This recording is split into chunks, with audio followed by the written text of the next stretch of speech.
Support comes from the Missouri Forest Products Association, committed to conservation and careful management of the state's forests to make them more resilient and better habitats for wildlife.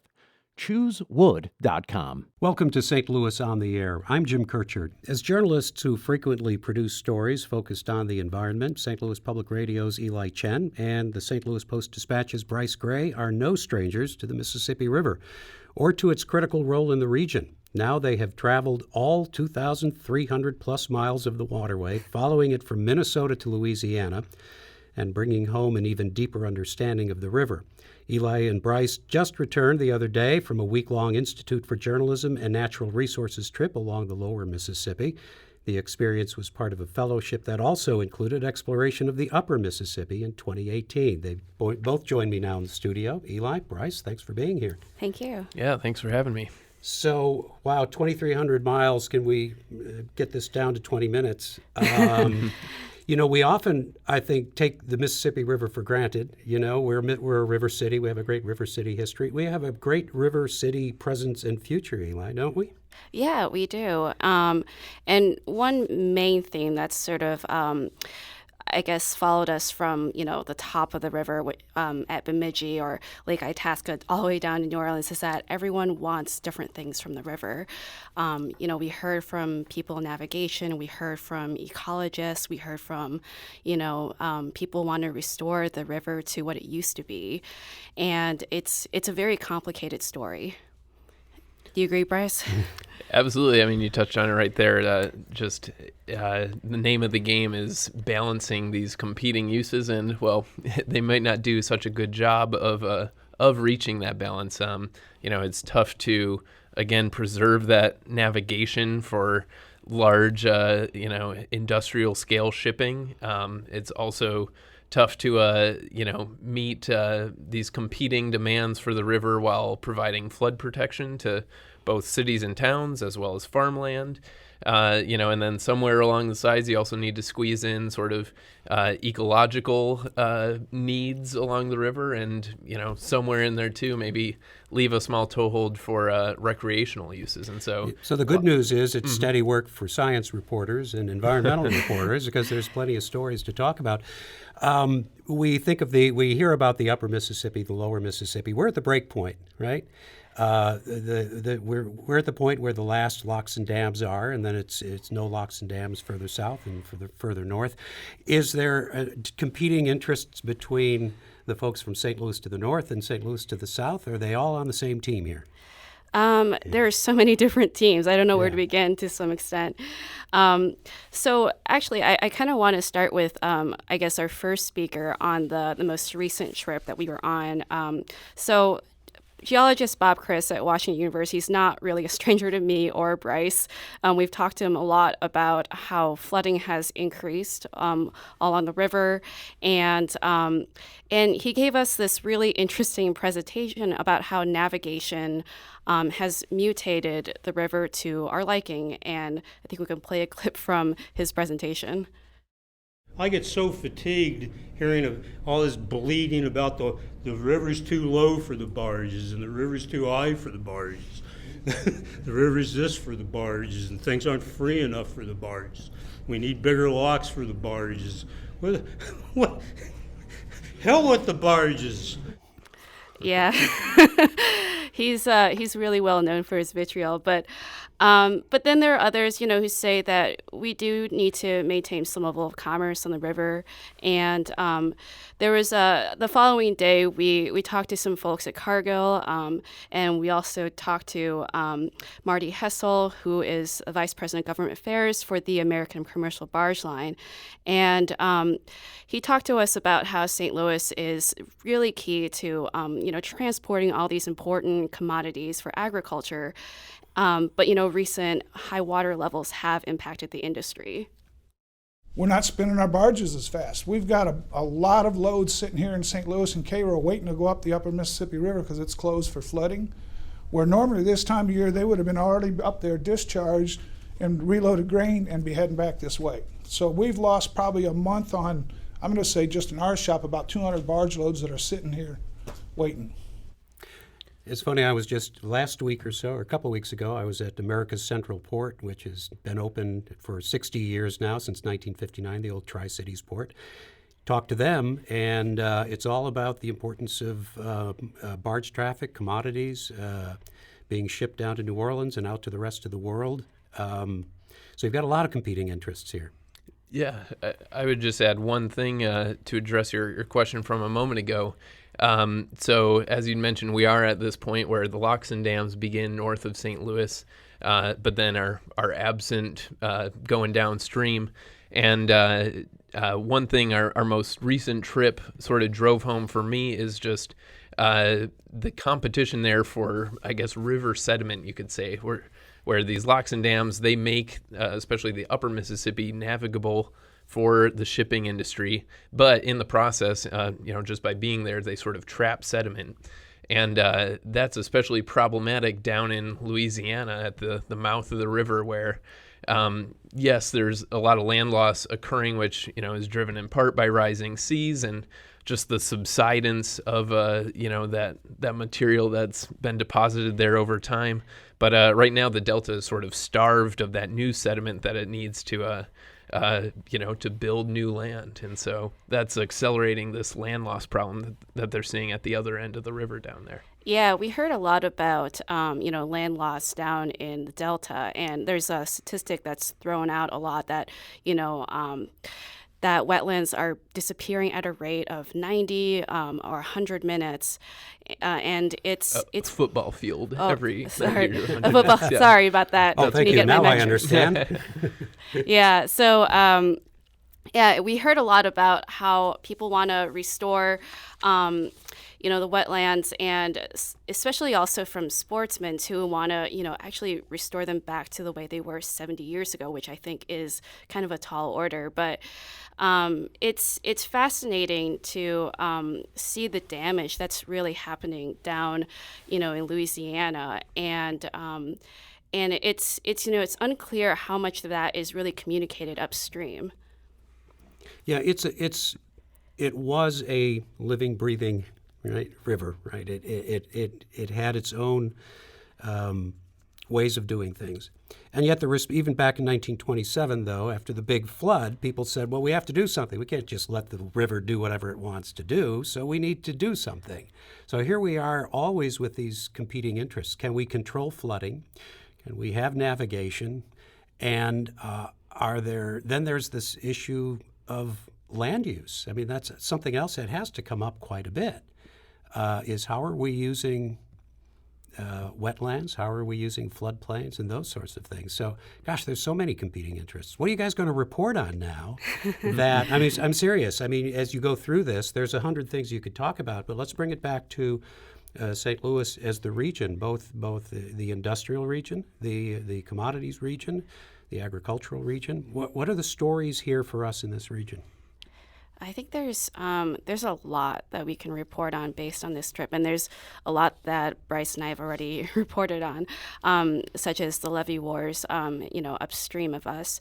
But I think going forward for me, I want to focus a lot more on the navigation industry, and the conflicts between them, and and what the environmentalists want. So what are those conflicts? Let's Yeah, so on a basic level, navigation wants the Mississippi River Channel to be deep enough for barges to come through. The environmentalists want to see restoration, and they want to see. We've separated the river from the floodplain for quite some time now, and they want to see that sort of reconnected so that ecosystems can be restored to the way they once were.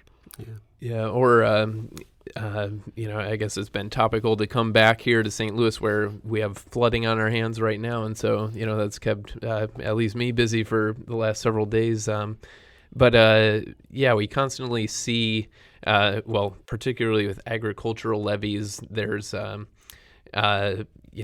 dispute about should these floodplains that are largely used by by farmers and by farmland. Should they maybe be reconnected to the river more? as a place where floodwaters can be relieved and spread out instead of, being confined and constricted by these levees and pushed higher. And that's not an easy. It's never an easy decision to say sort of who is entitled to flood protection and who isn't. You certainly need to protect cities and towns, but just yesterday when Governor Parson was in the area, he mentioned that it is important to meet those agricultural interests as well.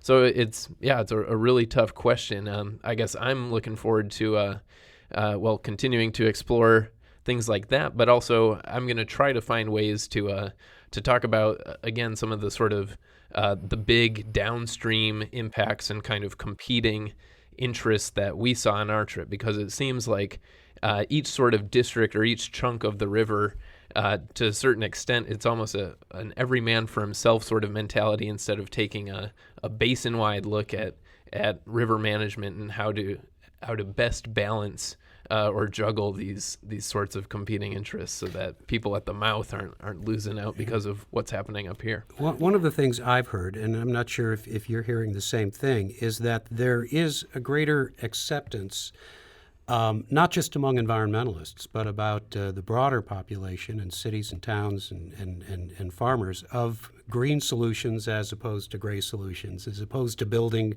walls and levees, that maybe the idea of restoring certain areas as wetlands or more natural areas that could mitigate some of the effects of the flooding is gaining greater acceptance. Do you get that sense that maybe politics is being pushed aside and the thinking is that maybe some of these ideas are of value?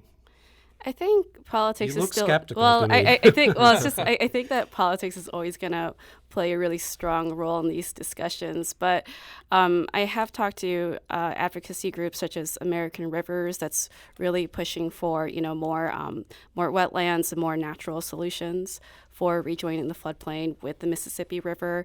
They think that by doing so, we can alleviate some of these issues with flooding that have, really impacted a lot of communities along the river. But at the same time, I think, I don't know how much of that has really changed the thinking for, say, the Army Corps of Engineers. I think they still really strongly believe that gray infrastructure is going to be an important solution for holding back those floodwaters. I guess I would just say, well, yes and no to the question of whether things are changing. It seems like amid more frequent major flooding, we're still hearing the kind of response that we've been hearing for a long time now of we're going to build these levees back, bigger, better than ever. But there seems to be some sort of growing skepticism about, whether that makes sense or if it's actually counterintuitively worsening flood risk by constricting these rivers. There seem to be at least some examples. I'm thinking back to our trip last year along the upper Mississippi where, it's not always in the form of kind of wetland restoration, but even places like Davenport, Iowa, right downtown are finding ways to, they've sort of taken out the levee. They've made so they have some nice riverfront access there, which for them they bill as kind of a tourism cell, but it also in times of high water kind of doubles as flood relief to some extent. They have features that can be sort of, benignly flooded, I suppose you would say. Mm-hmm. But it becomes a tougher question, particularly on the lower Mississippi, where there is this more uniform set of levees. So, and again, those came in after the 1927 flood you'd mentioned. So it becomes a tougher ask, or I guess a tougher reach to, figure out ways in which you're going to reconnect the river to its floodplain there, I suppose. Mm-hmm. I'm reminded of, just because these things pop into my head, one of the great environmental disasters was clearing the riverbanks of forest when riverboats and the packet boats were running up and down the Mississippi, and they would pull over and they would cut down the trees to fuel the riverboats.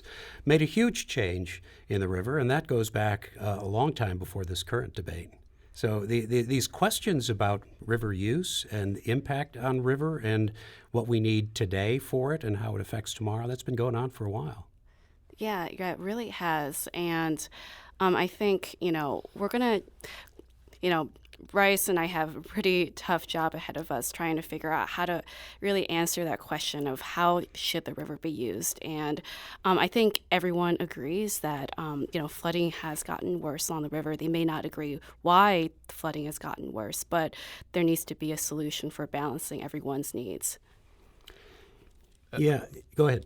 Oh, I was just going to say, I mean, your question sort of brings to mind just the constant change that the river undergoes. And part of that change, too, is just not only what man is doing to his banks, whether it's deforestation that you mentioned, but just the river wants to always change course as well. And so that's, again, this fight that is sort of constantly ongoing. And I don't know. I mean, the Corps of Engineers, for instance, spends a lot of time undoing what the river is trying to do of its own natural accord, whether that's dredging to maintain this navigation channel, or at least down in Louisiana, or also up here, just fighting to maintain banks or keep the river in its current path instead of meandering as it has done through its natural history. And we visited, it reminds me, we visited a pump station that was newly built in New Orleans to deal with, it was part of the aftermath of,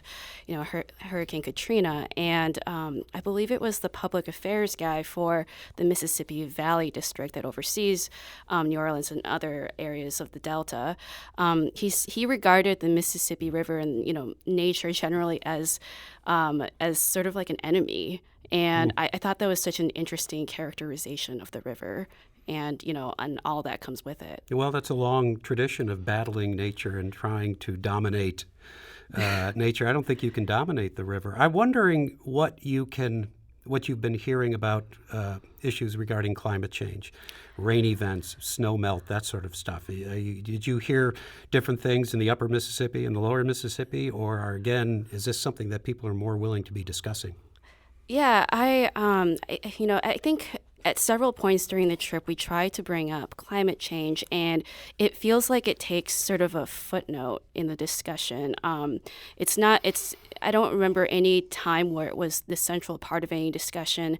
When we started with Bob Chris at WashU, he talked about how the increase in Midwestern flooding was really attributable to the levees and all these structures that we've built along the river, and that climate change has more effect on smaller basins, but these big rivers are so resilient and so strong that it's really larger factors like human intervention that's played a role. Yeah, did you hear some of the same things about? Did it come up in the discussion, or when it comes up, do people start like, okay, I'm on this side and you're on that side now? To Eli's point, particularly upstream. Well, yes, climate change, increases the potential for these heavy downpours, and so therefore it can influence flooding. But as Bob Chris told us, as Eli mentioned, he at least heaps more blame on just an over-reliance on levees and the way that they constrict rivers. I think where climate change becomes especially prevalent in Mississippi River conversations is down in Louisiana, where they're facing rising seas and really have it's almost hard to understate the importance of the problem that they face down there. And it doesn't help, we just talked a little bit on our trip about the state's plans for how it's going to try to address climate change, address those rising sea level problems and land loss issues.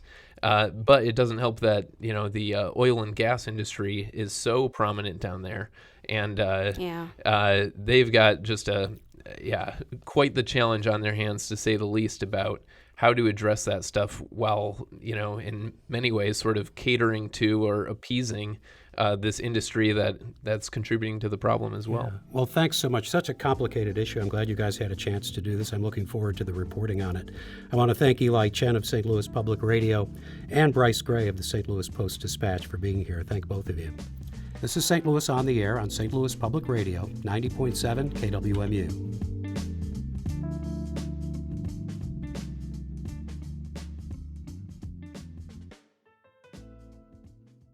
Support comes from Missouri Forest Products Association, committed to sustainable and sound conservation of the state's forests, which support more than 41,000 Missouri jobs, resulting in a $10 billion industry. ChooseWood.com.